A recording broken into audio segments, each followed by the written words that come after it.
Hi guys, so today is day 2 of 3x3 systems. Yesterday in our 3x3 systems we talked about how 3x3s have 3 equations and 3 variables, and when you solve them they have a triplet, which is a x, y, and z for an answer that we would put as our solution to it. And now we're going to talk about some special cases where there is no solution or infinite solutions. And this works the exact same way as it did with 2x2s, meaning if you end up with all of your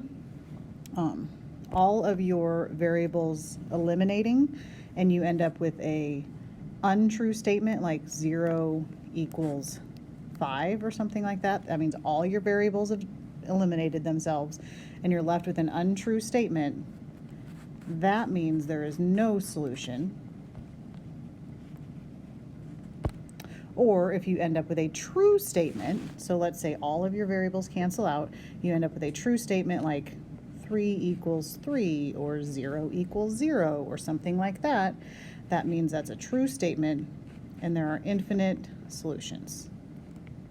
So let's look at a couple of examples of what that would look like.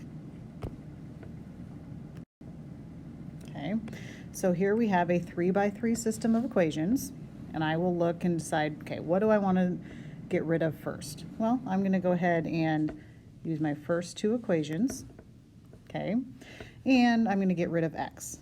Okay, so that means I am going to multiply my top equation, everything in my top equation, by -5.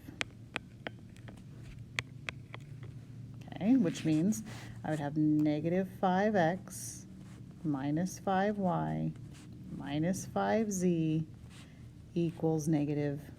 And then my other one, I'm just going to write back down here, 5x. You can see what's going to happen here, plus 5y plus 5z equals 3.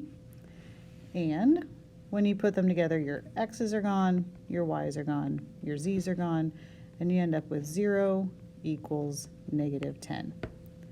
That is an untrue statement, which means if you get all of them are gone, untrue statement, that means that we have no solution. Okay. Okay, so let's look at this one a slightly different way, because you might not have used the top 2 equations, and sometimes it's not going to be in the very first step where you realize it's no solution. It's not everything going to just disappear in the first step every time. So let's say on this one, this is the same problem, that I'm going to look at the second 2 equations. Okay, so let's say I want to look at those 2 and I want to eliminate z's. Okay, because I want to eliminate z's because one's a +5 and one's a -3. So I'm going to, multiply my top one. I'm getting rid of z's, remember, so I'm going to multiply my top one by 3 and my bottom one by 5. Okay, so I would get 15x plus 15y plus 15z equals 9, and then I would get 20x plus 5y minus 15z equals -30. Well, we know this is a no solution, but it didn't present itself in the very first step, because if we put these together, we would get 35x plus 20y equals -27. Okay, so now, all right, I'm going under the assumption that I do not know what the answer actually is. So I'm like, all right, I eliminated my z's in the first one. Let's eliminate z's again.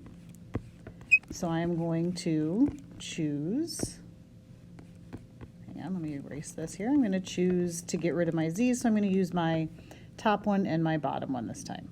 So now I'm going to use this, and I'm going to use this to get rid of my z's. Okay, so that means I need to multiply my top by 3, and I get 3x plus 3y plus 3z equals 6. And the bottom stays the same. I'd have 4x plus y minus 3z equals -6. When I put them together, I get 7x plus 4y, 4y equals 0. Okay, now we're just going to follow the rules of what I've been doing. I want to get rid of x or y using these two equations, so I am going to multiply my second equation by -5.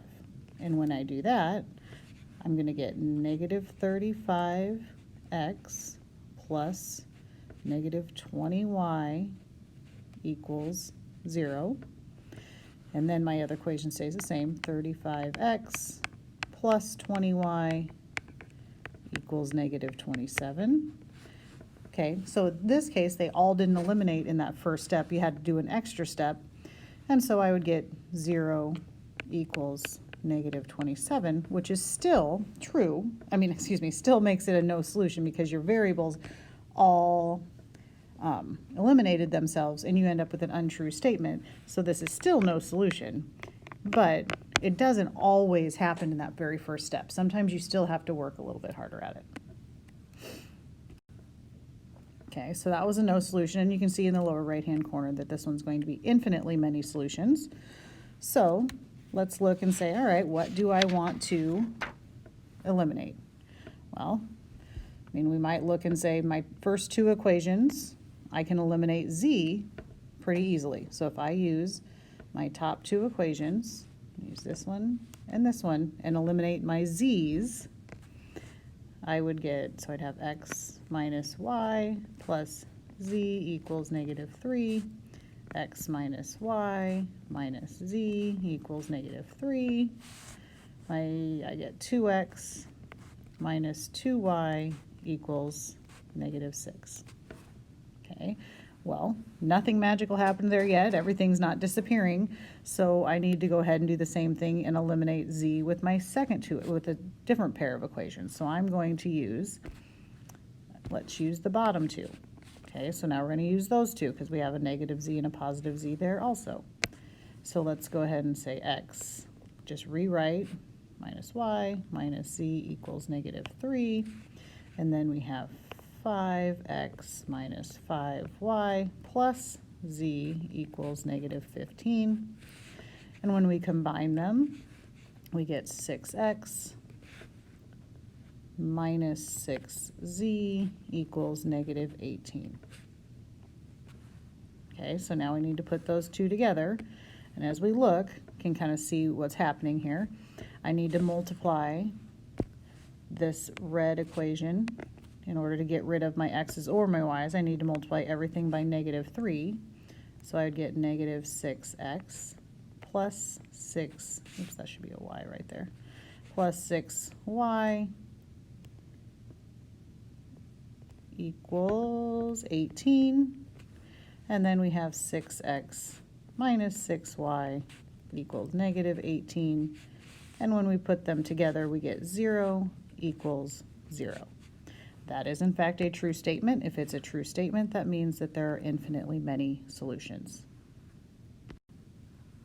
Okay, the second part of this video, we're going to shift gears just a little bit, and we are going to talk about how to write these 3x3 equations in story problems. Okay, so we're going to go through two story problems. This first story problem we will solve all the way out together, and then the second story problem, I'll just show you guys to make sure you know how to set it up. And then we've done enough problems practice together, so you should be able to figure out how to solve it on your own. So we have three equations, three variables. We have pizza, lemonade, and breadsticks.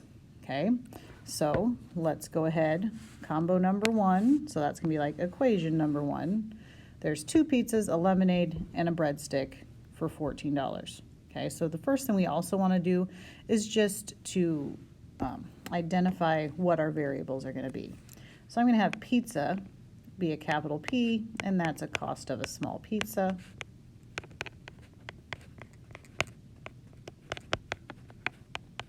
I'm going to have capital L be the cost of a lemonade.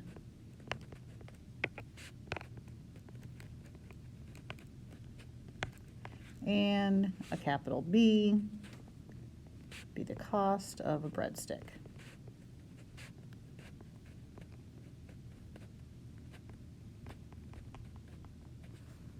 Okay, so the first thing that we want to do, we identified what our variables are going to be, and notice that capital P is not how many pizzas we get or anything like that. It is the cost of a small pizza.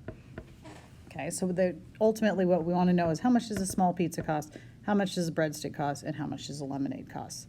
So we start by writing our equations. So let's start with the first one there in green. 2 pizzas, 1 lemonade, and a breadstick is $14. So we are going to have 2 pizzas, 1 lemonade,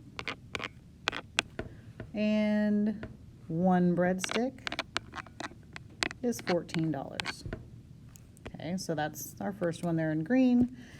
In blue, that guy right there is 1 pizza, 1 lemonade, and 3 breadsticks is $15. And then we'll go with, oopsie, with red. I meant to highlight that, not. And we will call that 3 pizzas, 1 lemonade, 2 breadsticks for $22. Okay, so we're going to go about this exactly like we've done all of the other ones. We're going to pick 2 equations and eliminate a variable. I like eliminating the lemonades because they all have coefficients of 1. So let's go ahead and look at our, oops, I did not mean to do that. Look at our first 2 equations, okay? And we're going to eliminate L, which means we just need to multiply one of them by -1. So I'm going to have, let's see here.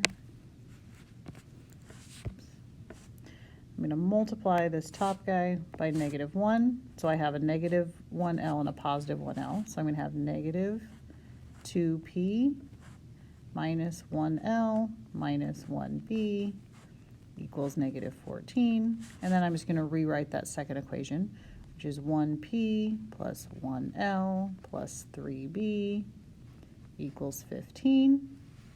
Our L's cancel, and we have -1P plus 2B equals 1. Oops. There we go. Okay, so now we need to do the same thing again and eliminate I'm going to need to eliminate L again, so I'm going to use the second 2 equations. Okay, so and again, to get rid of L, we're just going to have to multiply one of them by -1. So I'm going to multiply this middle guy by -1, which gives me -1P plus -1L minus 3B equals -15.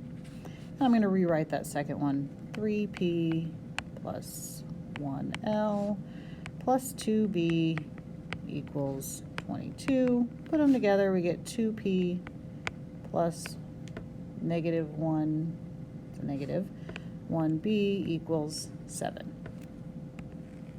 Okay, well, here we have the 2 equations. All right, I'm either going to need to get rid of B or I'm going to need to get rid of P. It doesn't really matter.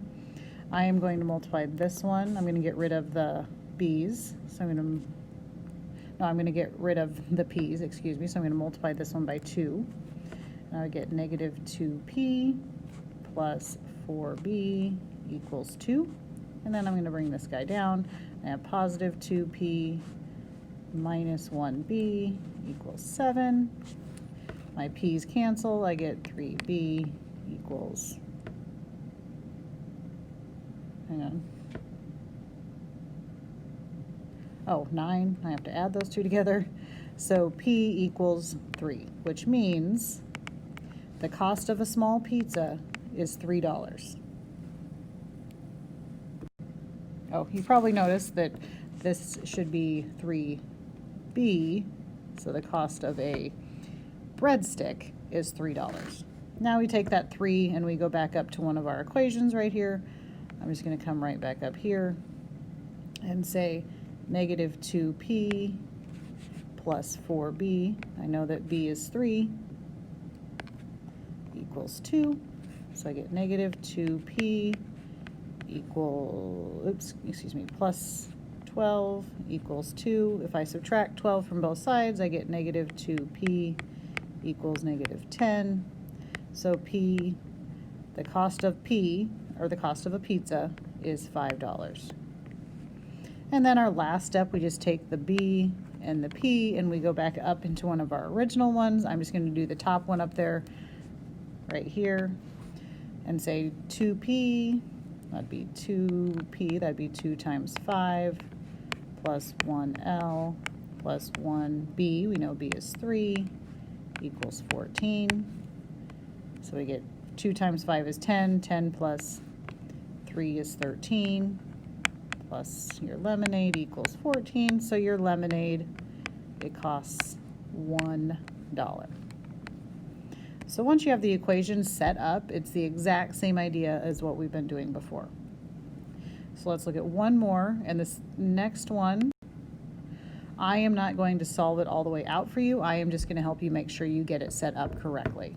Okay, so at the store, Mary pays $34 for 2 pounds of apples, 1 pound of blueberries, and 4 pounds of cherries.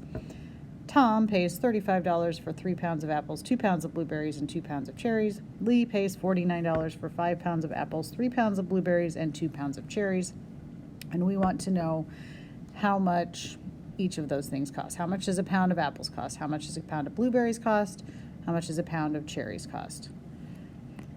So we want to start by, it works out nicely, A, B, and C. So A is going to represent the cost of a pound of cost of a pound of apples. Okay. B is going to be the cost of a pound of blueberries. And C is going to be, I just put ditto marks here, cost of a pound of cherries. Okay, so we can highlight the important stuff here. We've got Mary pays $34 for all of her stuff. Okay, so that means that we would have 2 pounds of apples, so that would be 2A, 1 pound of blueberries, so that'd be 1B, and 4 pounds of cherries, which would be 4C, and that's going to cost us $34. Okay, Tom, same idea. We're going to write the equation the same way. Tom pays $35 for 3 pounds of apples. So we're going to have 3A plus 2 pounds of blueberries, 2B, plus 2 pounds of cherries, which would be 2C, and that cost him $35. And the last one here, we've got Lee. Lee pays $49. He spent quite a bit of money at the farmer's market. $49 for 5 pounds of apples, so you're going to have 5 pounds of apples, 3 pounds of blueberries, 2 pounds of cherries for $49. Okay, and when you go to finish working this out, again, you want to start eliminating just like we've done before. I will tell you that all of them come out nicely so that you end up with, you're not going to have any dollars and cents. They're all going to come out to an even dollar when you finish this up. So I want you to try. So this is a you try. I want you to finish. And if you have any questions or you can't quite get the answers to work out right, please raise your hand and let me know, and I will try to come out and help you, or come over and help you. And then the last thing that you need to do, there's a worksheet in Schoology that has 7 questions on it. Okay, 4 of them are just solving systems algebraically. Just the equations are given to you, so that you might have one solution, you might have no solutions, or you might have infinitely many solutions. So there's 7 questions total, but the first 4 are just algebraic, and then there's 3 story problems similar to this. They will all have nice answers. So you can find that worksheet in Schoology, and good luck.